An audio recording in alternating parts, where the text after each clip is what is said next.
morning, everyone, and welcome to Bonnie's Best Creations. And you know what? I haven't been doing a lot of baking lately. I've been creating up in my magic room, as my grandkids call it. I've been, as you see in the videos that I took, I've been working on some of my projects that I love to do. I have so many interests, you guys. I flit. I love home decorating. I'm always changing things around. My husband never knows where to find anything because something's always in a different place. I love creating with my hands, and I've been working on tea towels and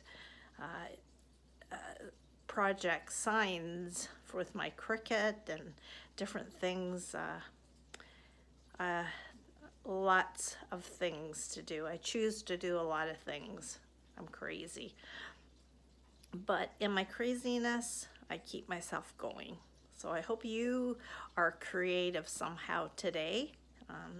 It brings that inner joy out, especially if I can share some of these things with other people around me and even with you. But today I thought we'd do some baking. Now, I'm going to give you the easiest raisin bread you'll ever want to make. It is so easy. You're just going to have to try it. So follow me for easy, no knead raisin bread. All right, so I don't even need a recipe for this. So this is how easy it is. In a large bowl, you're going to add 3 cups of all-purpose flour, 2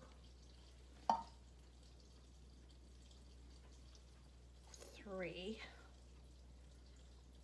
okay. You're going to add about a teaspoon, half a teaspoon of salt, and a teaspoon of yeast, instant yeast. I buy my yeast from the bulk barn. I keep it sealed here in a locked box in the fridge, and it stays good forever. To that, you're going to add whatever amount of raisins. I would say about a cup of raisins. If you want to add cranberries, add that. If you want to add nuts, add that. Then I'm going to add whatever amount of you want of cinnamon. I'm not even going to measure. You can put a teaspoon, 2 teaspoons, whatever you'd like. And then I'm just going to gently stir that around, just like that. And to that, I'm going to add 1.5 cups of water. And I'm going to stir that.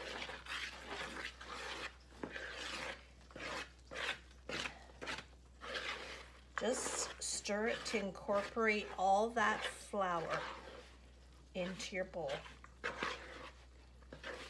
If you're finding it's a little bit dry, which it will, you don't want it sopping wet, but that's pretty good. But if you think it's a little bit dry, it's not gathering up that flour as you want, add another tablespoon or so of flour.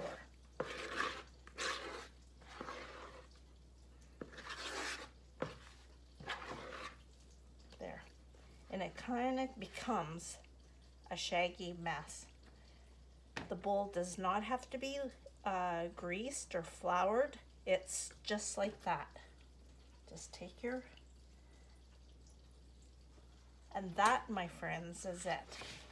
I'm going to cover it.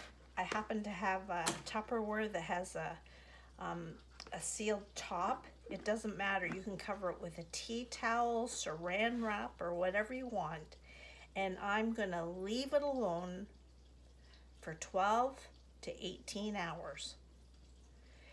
If you want to have raisin bread early in the morning, start the night before.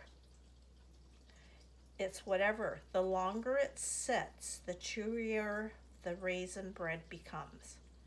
So it's up to you. If you want to just leave it 8 hours, give it a try. But I would say at least 12 hours. Just leave it in a draft-free area and do not touch it till our next stage. That's it. So easy. So stay tuned for the rest. Okay, everyone, my bread has been sitting overnight in this Tupperware. And here is what it looks like. It's all foamy. It has it smells yeasty, but it is, see how much it's grown overnight? So I have that. Now, what I have, and I have a big cast iron pot. I actually got this years ago at Value Village, very cheap. So this is best because it can take a high heat, and it also has a lid.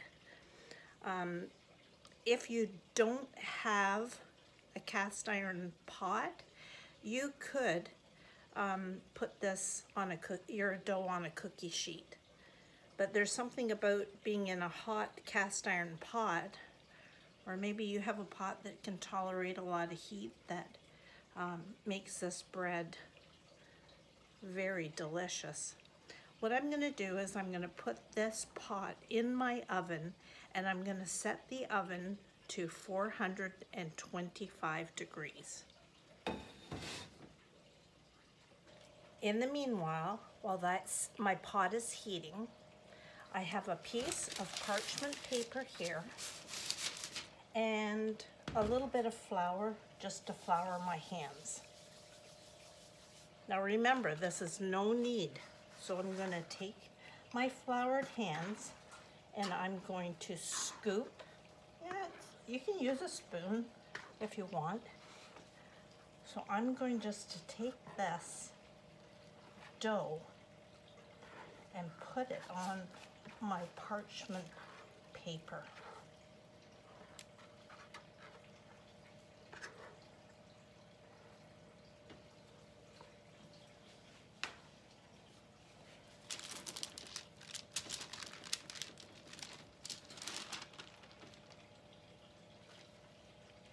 I'm going to leave this on the parchment paper while my pot is heating up.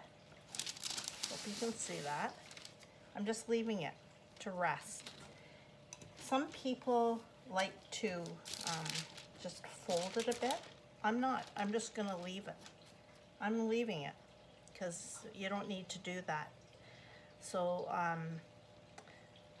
I'm going to leave that, and then I'm going to lift my bread in the parchment paper, and I'm going to plop it into my pot that has heated up to 425 degrees.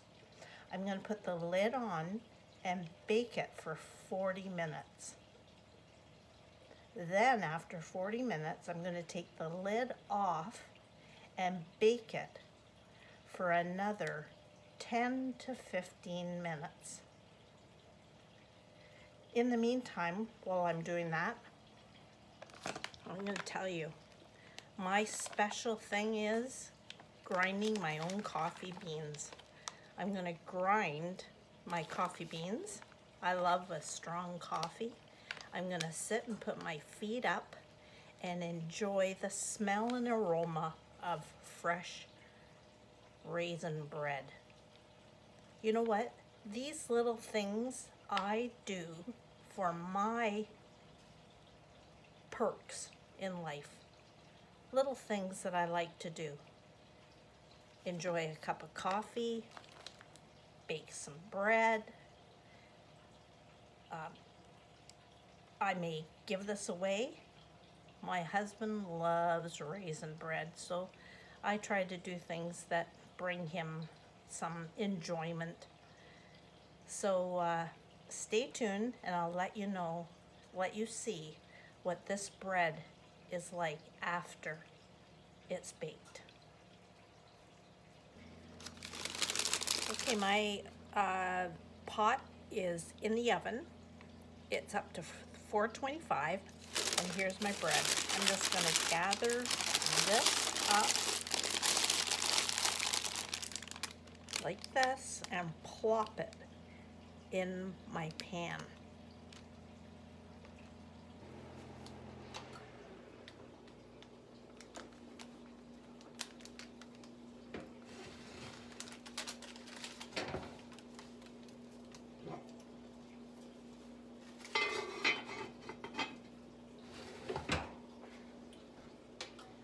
For 40 minutes. I wish you could smell my kitchen. There's nothing better than fresh bread. Let me show you what has come out of the oven.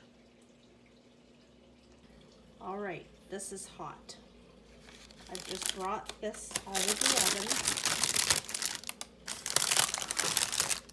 And there you have raisin bread. Do you see how it has mounded? It's brown and it smells wonderful. So I sure hope that you give this recipe a try. You saw how simple it was, and let me know if you try it. I'd like to know if it's something that was easy for you. So have a great day, and we'll talk to you soon at Bonnie's Best Creation.